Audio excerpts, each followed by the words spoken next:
Yeah, you did it. Good job. Okay. We're going to go ahead and get started so we can get out of here really fast. I'm Allison, the Education Director for Cyan, and this is Danny. Hello. Danny is our evaluations and assessment guy during the year, and then during the summer he helps out with the REU, RET Young Scholars program. So,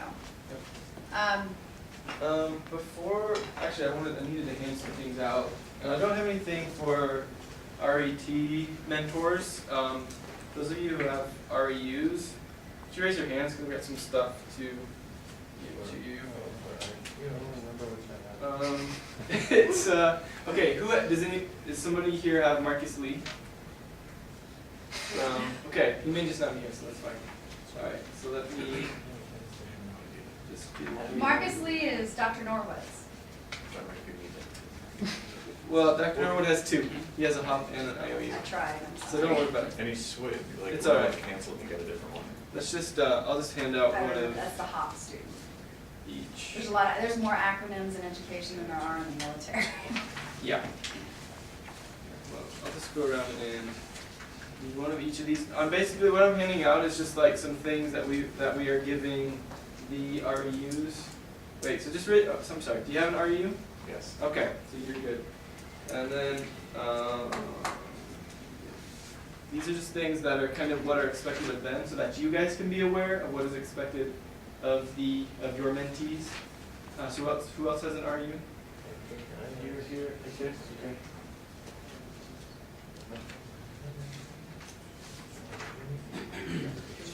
So this is just stuff. So again, it's just so you can be aware of what is expected of them in case they have questions. So just to make it clear, RE is for the student, right? Yes, undergraduate. So the U in there stands for undergraduate students. Yeah, sorry about that. All right. Anything else? So is this the same one for RETs and REUs? Yeah, and there's going to be some questions that are, whether it impacted them to go on to grad school. That's what I was just wondering. But that is something that we do want to look at, because some of the teachers may come in with just a bachelor's degree, and it would be a kind of a extraneous factor, but if we were able to impact them to go to grad school, that would be interesting. So I think we added a question, is that like number 14 or something? We added a question up there that said, did you plan to go to grad school? Something to that effect. So at least we can identify, if they never planned to go to grad school, then that doesn't skew our data by asking whether this impacted them positively or negatively. So we added that question in. So if it's a teacher that didn't plan to go to grad school, but they answered that it impacted them positively, then even though that's not the purpose of the RET program, it's just a little bit of side data for us to keep track of over the years. Okay. So again, those of you that have the undergraduate students, just use this stuff as kind of, if you need it. You may not even need it if your mentee is on top of things. Otherwise, it just has like some guidelines for preparing their poster and their abstract and stuff. And then another thing I wanted to mention before we get into the presentation is that on Monday, you may want to write this down, this Monday at 3 p.m. on the 3rd floor lobby, right here in this building, is when those of you who have, again, the undergraduate students, you're going to meet them and take them to show them where their lab is going to be. So that's 3 p.m. this Monday on the 3rd floor lobby. And that's just for the undergraduate? Just for undergraduate students, yeah. If you have a teacher, then we're going to, I'm not sure when we'll make sure you guys meet them, but we'll work it out and let you know. Because they don't start in the teachers don't start in the labs until the 2nd week, I think, or 3rd week. They start Third week of June. 17th Yeah. through the 24th of July. Okay. First week of July. Another little item is that I think all of you should have gotten an email about there's going to be a Google Calendar of the events, just so you're aware. And I think that it doesn't work with your optics email address. So if you want to be able to access that Google Calendar, you will need to send me your Gmail or like email.arizona address. So that. And one thing is at the end of the program, if you want to remind us to remove you from that, you won't be like Brittany and get notifications a year or two later, so, because you'll stay on there until we go back and take you off, so, just FYI. Another thing for your knowledge is that probably myself, I'll be meeting with you guys, trying to set up just a little short thing to make sure everything's going well with your mentee, with your, whoever your student or teacher is. That would be a time where you could bring up any issues you're having with them, or if we need to, I don't know, address any obstacles to their being successful in the labs. I'll try to do that like maybe every other week or every third week with you guys. And then, as always, you could just shoot me an email if you need anything, me or Trin. Let's see, what else? Oh yeah, okay, I think that's pretty much it. Again, you're gonna, at the end of the program, you're gonna receive a survey link so that you can kind of tell us how your mentee did, and then the mentee will also receive a survey on how you guys were able to help them. So, any questions on any of that stuff? A couple of things that Kimberly reminded us to let you guys know, because they've been through the program. Danny and I haven't been through an REU or an RET. But some house rules, they do have a time where they need to be in the lab. They do have to follow proper etiquette. We can't have boyfriends or girlfriends tagging along. I mean, there's some labs that they're not supposed to be in. And I guess we've had in the past some students who have you want to tell us about that, Jasmine? Yeah, my REU last year she asked if she could show a friend the lab, and I was like, yeah, sure, you can like show him around, whatever. Turns out friend was boyfriend, and he just spent the whole day massaging her back. It was really creepy. And then I had to leave that week, and I told my lab mates, okay, if the guy comes back, tell him to leave. But they were too like timid to be like, no, go away. So apparently the guy was just there the whole week until I got back. It was terrible. Yeah, so we don't want, that's part of what this training is we want, this is a good relationship. You guys have an opportunity to have a positive impact on either young students, undergraduates, or teachers who are teaching young students. And so we want this relationship to be positive for both them and you. And I think so often in the past it's either deemed as being stuck with somebody, not that I heard that at all today, 5 minutes ago, from anybody in this room. But we get it. We know that this is not the ideal situation. You're not partnering up with somebody who's got your level of knowledge and who's going to really help you advance in your research. We get that, and so we really appreciate you and the time that you're putting into this, which is why this year we were able to budget that small stipend. I know it's not a lot, but at least it's something for you guys to be able to go and have a good dinner or something. And it leaves us a little bit of leverage to hang over your head and say, we do have some expectations of you. And so today we're going to go through what those expectations are, and then we're going to open it up at the very end for any of your experiences that you've had, any obstacles that you either foresee if you haven't had any experiences, or any that you already have gone through, and hopefully come up with some strategies. So I'm going to go ahead and get started. Don't forget to grab pizza if you want at the back. Yeah, it's Just warm eat it right while now. we're- Do while you want we're to take a talking. 2-minute break for pizza, and then we can return?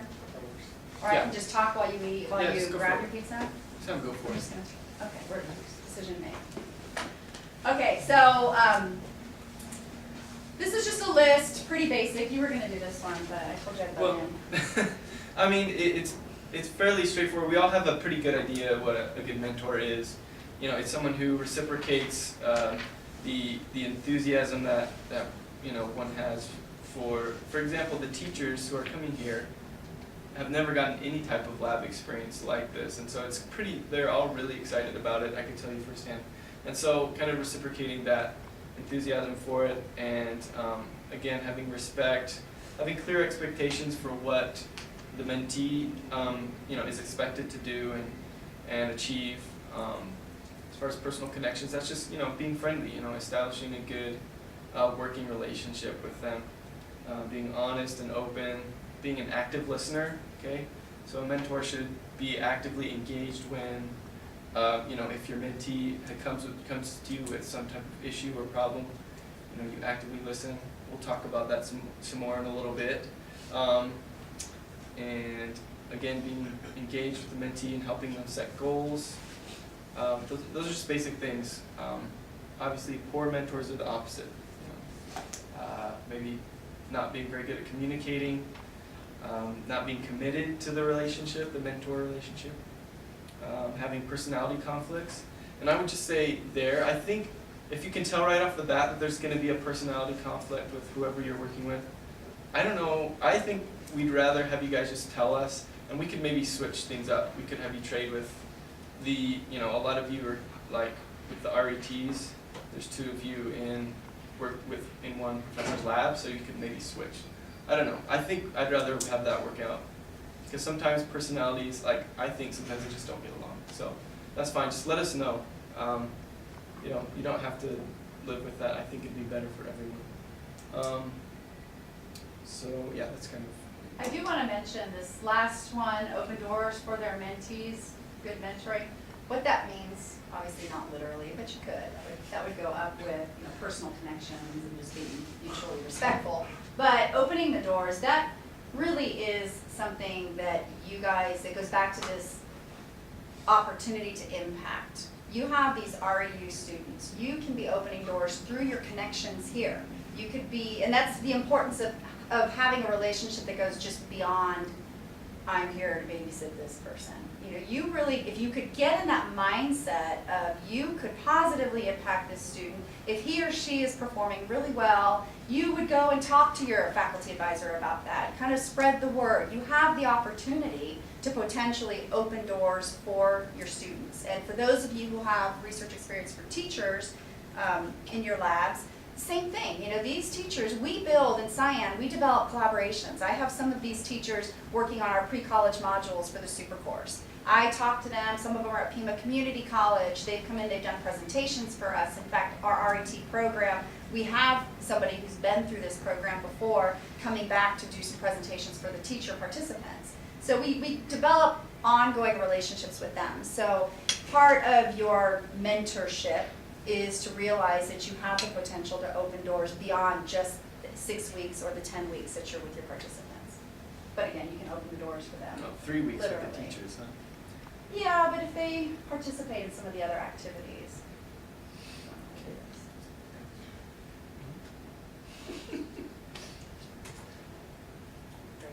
Yeah. Sorry. Here. All right. So just kind of 4 basic. There are many roles that you have when you're a mentor. Just among them are advisor, monitor, counselor, tutor, teacher. So there's a lot of hats here, and we're not asking you to be like super mentors and be like the most perfect, awesome mentors ever. We want super mentors. I think Not perfect, but super mentors. yeah, I mean, I think there is an expectation for you guys, but really, we just want you to kind of convey your enthusiasm and have an impact. Spark interest in these mentees in your fields is the basic idea. Okay. And so some of the specific responsibilities we'd like you guys to be aware of is that we need you to at least take a moment to describe and explain to your mentees the short and long-term goals of the project they're going to be working on and involved in. Then also explaining the purpose of the methods they're using in the lab, and explaining the role of the project in the ongoing work of that specific lab under your professor. We also want you to meet a minimum of like once a week to sit down and actually just have a discussion about the progress you're making, the results you're seeing or lack thereof. And then also maybe we suggest probably start out at the beginning of the week. It'd be good to sit down and plan out like each day that they're going to be in the lab, what you want to get accomplished. Okay, because that's just going to be a more efficient use of your time. I feel like I'm an RET, and I don't know, like, am I supposed to come up with the project? Are they coming up with the project? I have no idea, like, what. Your faculty. Who Yeah. are you with? Hung Wall. Who? Hung Wall. Oh, Hanwha. Yeah, I'll meet with her. She wasn't here when we met with some of the other faculty, so Okay, thank you guys. It's good she to- offered you up as a sacrifice via email. So I haven't been able to sit down and say what we're doing, and kind of to explain, those of you who may have been RET mentors before, the program for RET is 6 weeks long. Okay. You guys have them in the lab for 3 weeks. And the reason behind that is, there's several reasons, but one of them is 6 weeks isn't enough time to do empirical data anyway, to empirical research. You know, if you wanted to take the purpose of this and say we want them to learn the research process, hypothesis, et cetera, they're not gonna learn that in 6 weeks. You guys are already doing your research, so to babysit, to tutor, to mentor, to do all that for 6 weeks is a big chunk of your time. So what we wanted to try to get from you guys is a mini project, something they can start and finish in those 3 weeks that goes over the concepts in optics or what do you guys buy? Chemistry. You know, those concepts, so they can walk away with something, either a design of something, and they don't have, we give them some money to buy lab materials that they can take back to their classroom. So if you just have a prototype or something in your office or in your lab that is within a decent budget, they have a design that you guys have gone over with them, they've worked on it for 3 weeks, they can buy the materials for that and they can duplicate that in their classroom. So it's more of a hands-on, that's the idea, it doesn't have to be, but Does their project have to tie into my research? it would probably be easier for you, but no. I think Bonbois had a project listed on the project sheet that was the first email that went out. Right, and those are, a lot of times those are just ideas, like the professors are like, can you please give us a research description? Oh, what am I doing research on? And they'll type it up, and that's not necessary. We have faculty who said, oh yeah, that's what I said I'm gonna do, but here's what I'm really gonna do. So it's totally up in the air. We have faculty that are supporting RETs right now that weren't in the proposal, that weren't in the application. So the RETs, in fact, a lot of them wanted a professor who at the last minute said, oh, we can't do it this year. So their expectations for what they're gonna get out of your research experience, they shouldn't have any. Because they might not have picked Pong's lab. They might have picked the professor who's not gonna be doing it. So we just assigned them. The goal is the concepts, STEM. That is, you guys think in optics, you guys think in terms of chemistry, we think in terms of STEM. Science, technology, So engineering. when I come up with the project, I mean, I have like a few ideas. Mm-hmm. When can I talk to my teacher to decide which one we want to do? I'm gonna let you answer that one. I would just do it as soon as possible. Well, Um, we have the orientation on the 3rd with Aldi, right? yeah. See, we have a partner with Aldi, which is a Native American place here on campus, and so that's a whole different part of the RET. Okay. Why don't you get in touch with me later, Okay. either after this or shoot me an email, and then I'll find out from Trin, because Trin coordinates these programs, and she's Okay. doing something right now, so she can't be here. But get in touch with me, and if anybody has a similar question, I'll find out. I'll if there's a time that's already set aside for that. If not, we'll create one. Okay. Okay, that's it. So your RET's email address was given to your professor, so you can ask her for an email address. You can just get in touch with your RET now. Okay. And like probably the first thing you want to ask is just what background do you have? Because like mine is a Yeah. language teacher who wants to become a science teacher, so she's got no background in science at all. So I'm gonna have to give her a different type of project than I'd give someone who's been like a high school teacher in science for the past 5 years. Okay. Okay. That's a very good point. Yeah. And I could give you the email address as well if you're mentee. So I'm going to repeat that just because we're recording in case I didn't hear you. Okay. Yeah. If I can remember what you said. No, that you should have the email address of your faculty, or excuse me, of your participant. If you don't, your faculty member should. So go ahead and shoot them an email, contact them, find out what their background is, so that will help you develop something that's within their range. I mean, if you develop it on your own, that's fine. We'll work within those parameters as well without knowing their background. But obviously, it would be easier to kind of try to do it at a level that doesn't create as much strife for you as you're trying to teach them. I mean, the goal is not to teach them as much as it is to guide them. So you're hoping they come in with some level of STEM knowledge. You know, if you have to teach them what a wave is, then I guess you do. But when we looked at the applications, the goal was not for that to occur, so. Yeah, okay, so any more questions on that before moving forward? Okay, we also would like for you to make sure to involve your mentee as much as possible in, like, if you have any social activities within the research group or just even outside. Just kind of be that, you know, not older sibling, but, you know, kind of Don't be exclusionary. take them under, yeah. Don't kid. Make sure they feel like included. But you don't have to, if you guys are going to more. gentlemen's or something, you don't have to invite your No. mentee. We're not saying that, we're just, you know, if you guys are all in the lab and you're gonna walk over to the student union, you don't wanna make them feel like the odd person out. So there might be some bending there where you're like, but let's go. But yeah, the point is just don't be exclusionary deliberately. And if you do go to gentlemen's, keep in mind if you have an REU student, they may not be 21. So you don't need any front page news. Yeah. And then lastly, they will have what we call deliverables. It's just like homework assignments. The undergraduates have to do an extended abstract, poster, and presentation. The teachers just have like a poster and oral presentation to do.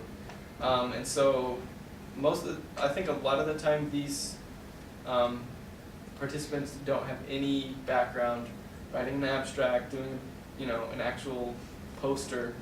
And so, you know, this is where your knowledge and background can kind of help guide them.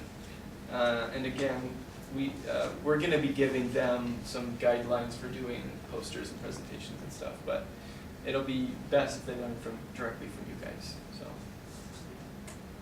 And Good if, on that? like, yeah, I want to kind of take that a step further. If you guys recognize that your student or your mentee can't write or really has no clue, that's when you would let Danny or Trin or me know.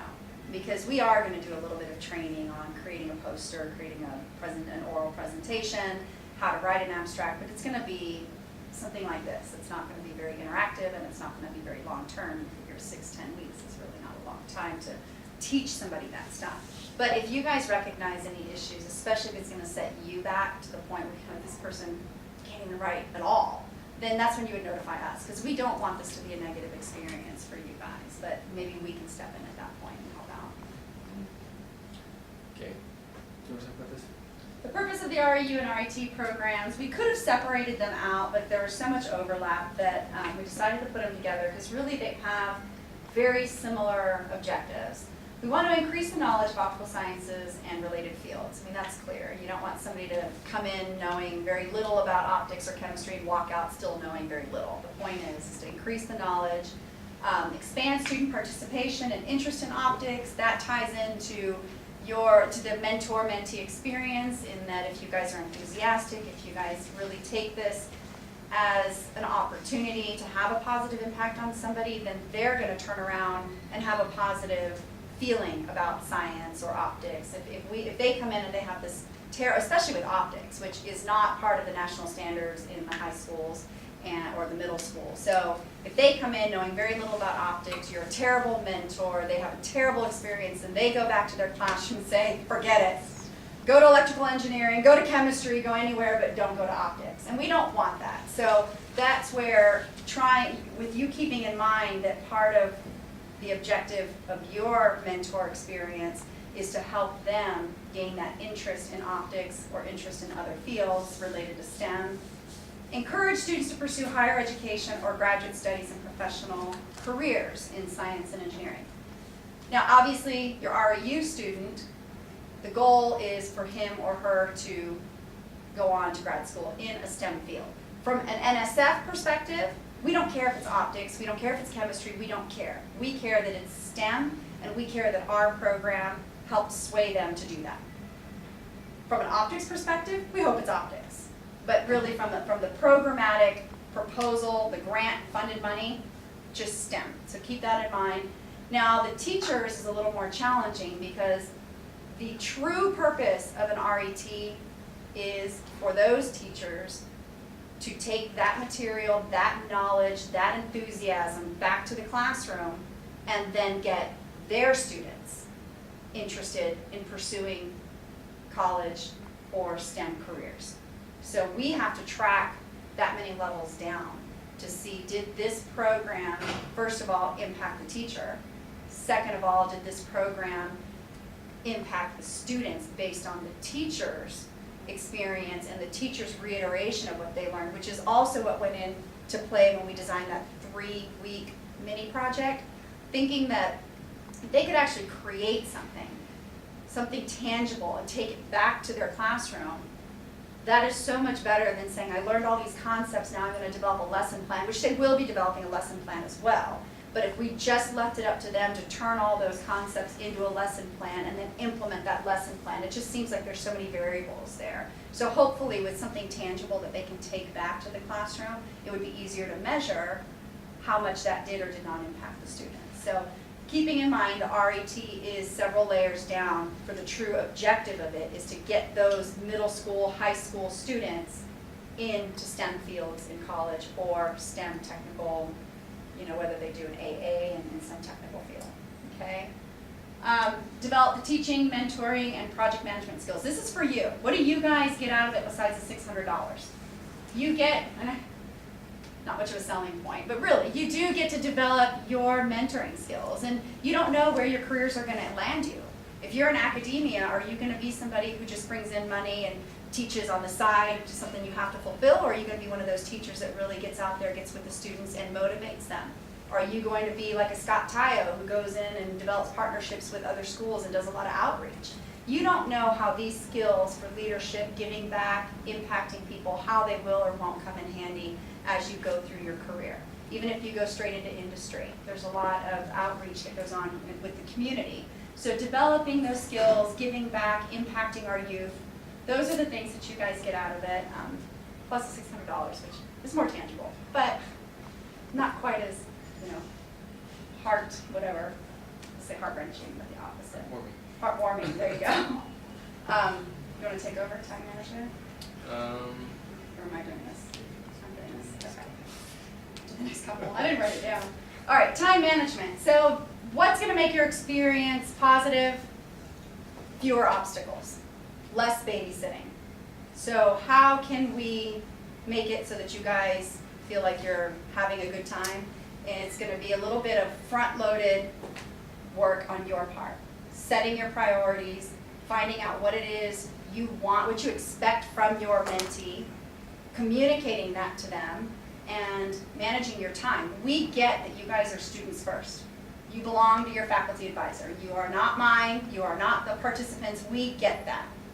But for my piddly $600, if you could manage your time to give that participant for that amount of time that they're in your lab, which isn't that much time, your attention, your focus. So manage your time so that you can do that. I don't want you guys to get in there and be like, oh my gosh, I have a midterm, I know it's summertime, but I've got this to do, I've got this paper I'm trying to publish, and now I've got to babysit.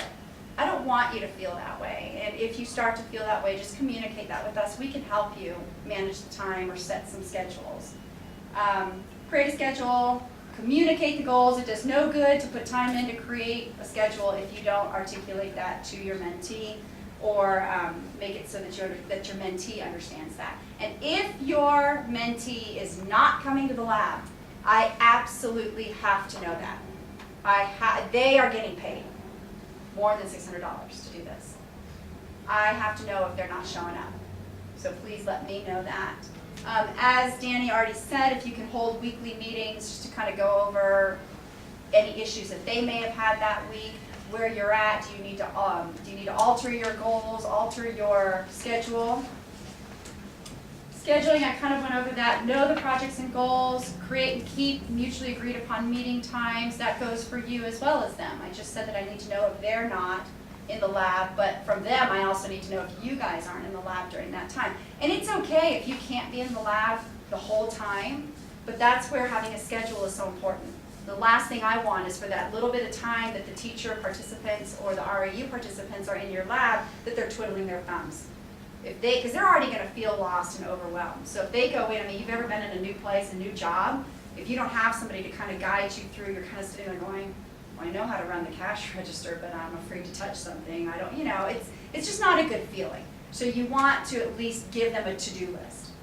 you might have a schedule of when you expect to be there, when they expect to be there, but an active to-do list, especially if you're not there, would be very helpful for the experience. And a weekly schedule. We're not asking for you to do a schedule over the whole. You can if you're really, really organized. You got on for 10 weeks or 6 weeks. If you can sit down and do it all, great. But at least a weekly schedule. Communication. We kind of touched on that in the first couple slides. Increase your awareness of yourself and your mentee. This is not specific to a mentor-mentee relationship. This is just in life. Show interest. If the mentee is explaining something to you, talking to you about their classroom, their students, you really maybe don't care, but pretend like you do. It's just basic communication skills. Somebody's telling you something, whatever. You guys, how much do you really care about this right now? See, but I see a lot of smiles. I see that you guys are at least pretending to pay attention, which makes me feel really good. So thank you for that. Great communication. But we're asking for you to do the same thing to the mentees that are in your lab. That's going to help create that enthusiasm in them, and it trickles down. Listen for passion and potential. That's linked to that ability for you to open doors for your mentee. If you've got somebody, even if they're in the research, but you hear that passion, don't be afraid to mention something to somebody who might be able to help that student out. Don't be afraid to say, you know what, this student stinks at, I don't know any lingo, the spectrometer, but he's really, really great with, somebody help me, something else, optics. Mention it to the, who said what? Spin coding? That does something else. Something I can pronounce, I don't know. But if you can recognize, if you see passion in your student participant or your teacher participant, take it and run with it. Even if it's not your area, do them a favor, because you could have that positive impact. And maybe they won't be a chemist. Maybe they will be an optical engineer. Maybe they won't be an optical engineer, but they seem really good in other areas. Use language that is understandable. I can relate to that. I do not understand optics, and I've worked here for over 5 years. I know spectrometer, and that's the example I always use. I don't know what it is, but I can pronounce it. So when you're talking to your mentee, they may or may not understand much past high school physics. So keep that in mind when you're using all these really cool words, because they will probably give you good communication and say, yeah. They're going to show you that they get it, and in their head they're saying, I have no clue, and we don't want that. So feedback, that is extremely important in any situation, even nonverbal feedback. If they're doing something, you're going, that's feedback. If you're like, that's negative feedback, and they're going to feel it, they're going to see it. So if you've got to give a look like, what the heck? Articulate it. No, don't do it that way. Let's try it this way. There's definitely ways to communicate, even when they're totally messing it up. You don't want to be like, don't touch that! Just find a way to say, maybe we can try it another way. Or, hey, how about this? Watch me. Watch me first, and then you can go ahead and try it. Okay? Okay, social skills. Now, I'm not like a certified social skills trainer, but some basic things that I wanted to talk about was just like having mutual respect, especially since most of you are going to be working with teachers, and most of them are older. Not like old, but they're adults, older adults. And so I just wanted to mention that even though they have like no knowledge of the field that you guys are doing your research in, they've got a lot of life experience, and so be respectful of them, and I know they're coming here really excited to learn from you guys, and so they'll definitely be respectful towards you. And then be on time, that'll gain you a lot of respect just because they'll know you're serious about being their mentor, as well as make sure you're asking for your mentees' ideas and opinions. Kind of try to make them do a little thinking and problem solving, even though they're really new to the whole experience. They'll feel at least included and valued if you at least ask them, in the labs for their thoughts and opinions. Honor your commitments to be wherever you need to be or do whatever you should be doing. Be honest and open. Again, we've already hit on this about if there's an issue, just talk about it, politely, bring it up, and make sure you can work it out in a friendly way. you know, being friendly is not that hard. It's just basic skills, you know, conversation with them, asking them about their lives, asking about where they're from and where they grew up. It's about offering assistance. You know, if you see them struggling, or if you see them really overwhelmed, really frustrated with whatever they're working on, or whatever they're grappling with and trying to understand, you know, offer your assistance and try to explain things to them in terms that they can understand. Okay, I also wanted to hit on active listening. There's just a few basic things that you want to do when you're having a conversation with them. And it's acknowledge, like Allison has mentioned, which is just, you know, nodding your head, a little and things like that. That's great. It's acknowledging that you're listening. And you want to ask for clarifying questions, you know, to kind of get at the more of the details of what they're trying to explain. And then when you think you understand, paraphrase or summarize back to them what they've said to you, asking, you know, if you're understanding right. And Okay, I'm going so- to cut in for just a Mhm. second.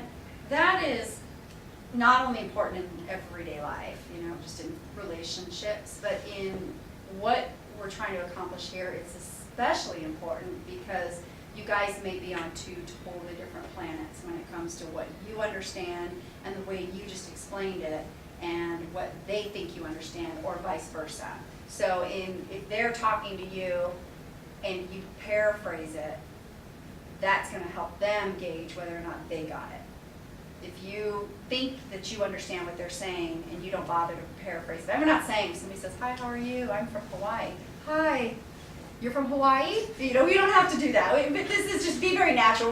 This sounds like we're telling you everything they say. Go ahead and just ask them a question and paraphrase. No, make it natural. But when it counts, when you want to really ensure that you are communicating with them clearly, this is a really good way to do it. Acknowledge, ask, and paraphrase so that there's no miscommunication. Yeah, and moving on to the next bullet, which is looking for like nonverbal cues and stuff. It's, you know, I think for sure the first few days, the first couple of weeks in the lab, your mentees are probably just going to be really out of their element, and so you need to be looking for that nonverbal like language and communication. So if they seem unfocused or distracted, you know, they might not understand what you're explaining to them in that moment. If they're talking really fast, they may just be nervous or overwhelmed. You know, if they're furrowing their eyebrows, they probably just don't understand, again, what you're saying. And so it's really important to have a lot of patience with them. Again, the whole experience is going to be extremely new for them. Try to go back to like when your first experience in a lab. Try to put yourself in their shoes. If, for example, if they're working on something and their progress seems really slow, it's probably because they just don't really understand or know what they're doing. So repetition is going to be necessary, repeating instructions and repeating, you know, your explanation of things. So make sure to do that. That kind of segues into talking about patience. I don't know how much we really need to hit on this, but again, You need to have it. you need to have Let's just it. say that. Yeah. You need to have it. This is kind of, I already hit on all this stuff, really. One thing you could do is, if you're starting to lose patience, well, you can always just step outside, you know, call in some support, talk to your faculty, come to us, you know, really, you have resources, so you don't just have to, like, deal with it all by yourself. And There's an we're issue. not trying to paint this horrible picture, like you guys are gonna lose patience, you're not gonna be able to communicate, you're gonna get somebody who's clueless. The bottom line is that when you guys are so busy and you have an agenda and your faculty advisor has an agenda, you've got somebody who is gonna be a thorn in your side when it comes to you getting your stuff done. So we're asking you to just kind of take yourself out of your element and realize that I like what you said before, I'm just gonna say it. What did I say? Toddler. The toddler. Oh, the You fact are that dealing these- with a toddler in Yeah, STEM. these people are toddlers in research and in STEM. So when you deal they're with a learning to walk, toddler, you right? don't, unless you're having a bad day, you don't scream at them for spilled milk. You don't get angry because they can't tie their shoe and you showed them 3 times how to tie their shoe. You just say, okay, let's try it this way. You know, so if you can think in terms of that, these participants may come in as superstars. You might have that teacher who's been teaching physics for 20 years, who was the SARSEF winner when he was in, you know, whatever grade, and you've got that superstar. So you're going to think, what did they go over an hour-long presentation for? I had a great RET participant. Or you may have that REU student who's a sophomore, who's never taken anything beyond vector calc and physics 2. And you're trying to go, oh my gosh, how do I explain that spectrometer? How do I explain whatever concept you're trying to explain? And then you're going to say, ah, now I get why they have those slides on patience and communication and articulating a schedule, etc. So we're not trying to paint a bad picture or scare you away. We don't know what you're going to get. We don't know the personalities that are coming in. So you're going to just have to be ready to address them. Yes. With And enthusiasm. With enthusiasm. Good one. Good transition. So, yeah, again, this kind of goes back to when Allison was talking about the purpose of our summer research programs, which is to kind of get undergraduates excited about going to grad school in STEM fields, and for the teachers, get them excited about optics and whatever your field is, so that they can take that excitement back into their classroom in their high schools and get students interested in it, so that they'll eventually decide to, go into this field. So, some ideas would just be sharing with them what you guys enjoy about grad school, your experience of it, and maybe what sparked your interest in your field, or what made you want to come, do graduate work. So, and one thing is they will be yourself. taking GRE prep courses. So you may want to mention, have you taken the GRE? What do you think about the GRE? So think about what it took for you guys to get into grad school. And if you didn't have somebody to kind of help you through, whether it was somebody at the university or somebody, a parent, or somebody who you maybe researched with as an undergrad, you guys can be that. And a lot of our students, especially the RET participants, I know that's not the GRE issue, but the RETs come from rural areas. Because the point of, not all of them, but many of them, the niche that our RET has is that the participants are teachers to the Native American population. So talking about school, even undergraduate, because then they can take that back to their students. Talking about your experience, and then again on the REU side, how do you get into grad school? What was your path to get into grad school? Just some thoughts.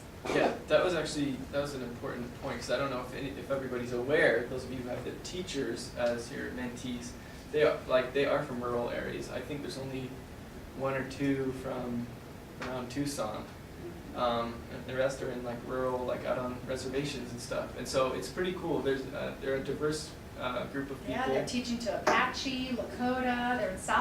They're Washington State, South Dakota, Navajo. I mean, it's just and they're not all we've got Native so American. many different. There's Yeah, the teachers themselves may Latino, not be. one is from the Philippines, one of the teachers. So there's great diversity there. So Which kind of leads to what can the mentee teach you? Just be open to what they can teach you. I mean, think about, they're teaching a Native American, high school class.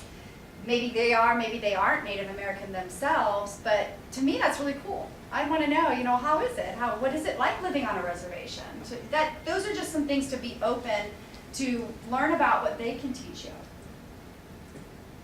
So again, the diversity, I kind of was already starting to get into that, but we want to be culturally sensitive, because it may or may not occur to some of you that everyone has a different perspective and has had different life experiences that color the way they see the world and perceive things.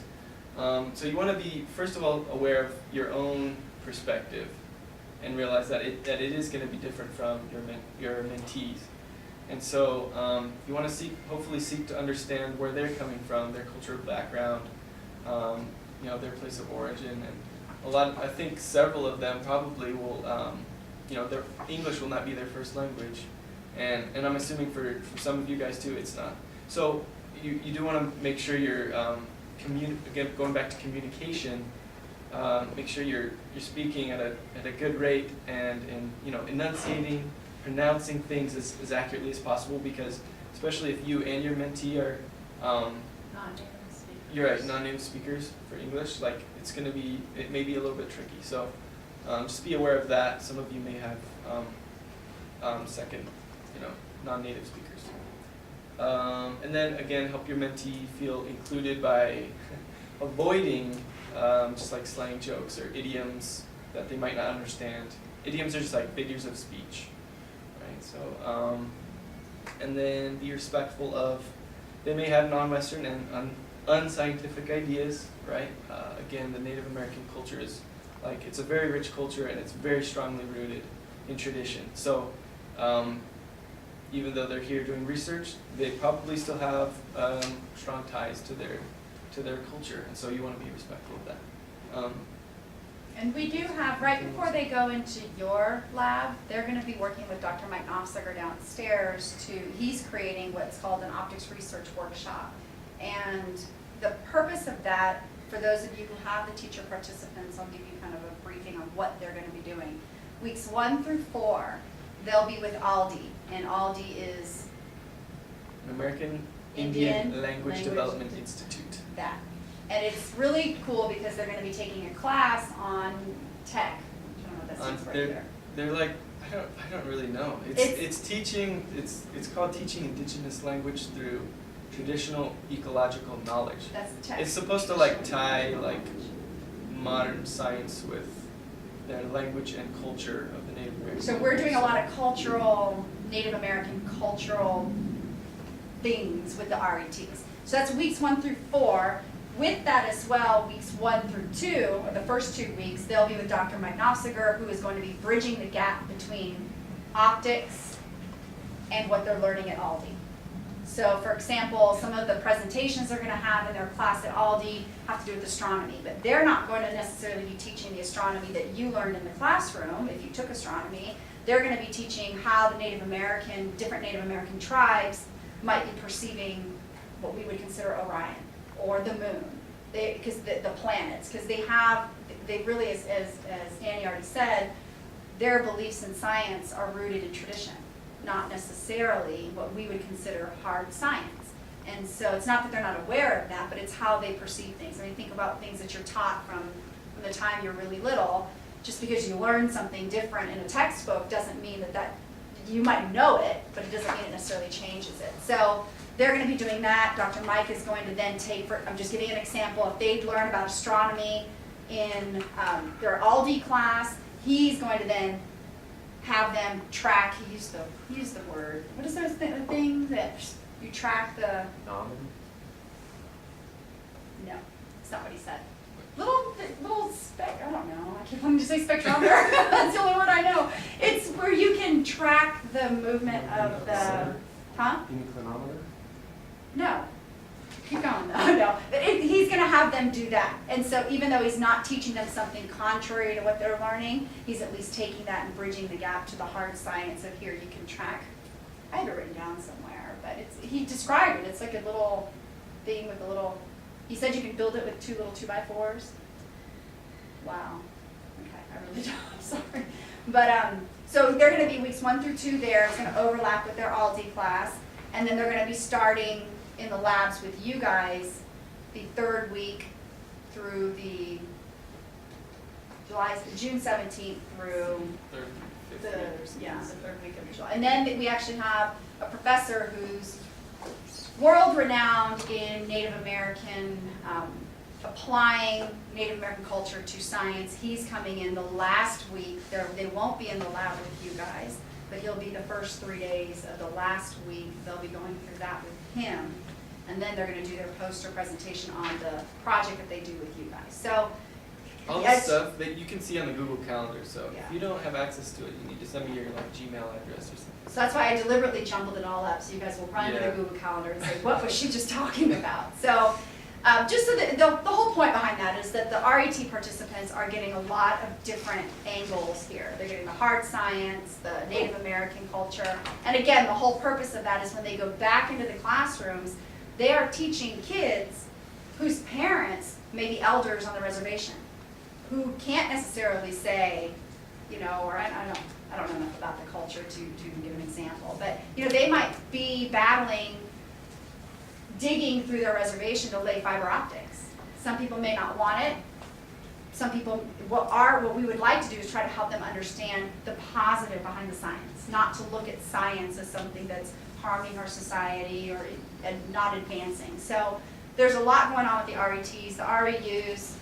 They're doing, again, the GRE training. They do have a lot of stuff going on with UROC, which is the undergrad research. Consortium. There's an O in there though. Opportunities. Opportunities Consortium, which is all the REUs here at the U of A, and then they have a huge presentation at the end, poster presentation with like, last time I think it was like 60, 70 to 100 students there. So they're also getting a whole set of different things to help them get into grad school. We're getting ready to close here. We just wanted to end by getting any input from any of you who have mentored before. Who's mentored before, like last summer? Did anybody? Just a few of you. We wanted to just like ask like, if there were any specific obstacles and challenges that were frustrating for you guys last year. That way we could kind of brainstorm solutions. Anything in particular that you guys wish, that you guys hope is improved this year? My REU had never didn't know what an imaginary number was, had never taken an E&M class, so she didn't know what electricity or magnetism was. She didn't know what a resistor was. She didn't know how a light bulb worked. Basically, she didn't know anything. And so I guess it's a little late to weed those out, but hopefully no one got stuck with a student like that. What we could do is like, I think I tried to encourage this, but we didn't really. It was basically, it would be good if you want to, you and your faculty could get together and kind of put together some assigned reading for them. That way, they do some reading on the basic concepts they need to be aware of before they start in the labs. So that may be something you want to consider discussing with the faculty. But Yeah, that was I think helpful that'd be for good. us, having them read some review papers out of the group or something. Yeah. In the first few days, in the lab, so that way they can ask you every quick word they need. But, yeah, Right. to help. Be nice. That would be me if I decided to do Yeah, that. well, I mean, that way they can learn the lingo that you're gonna be using, and they can get clarification, and just know the general gist of what they're doing. Okay, so that's good. You took like the first few days like in the lab instead They of sat next to me, starting. read You just papers. okay. But I want there's to tie an that idea. in though to how that can turn into a negative experience. You have somebody, you'd be annoyed, you got to take time out of your schedule to babysit,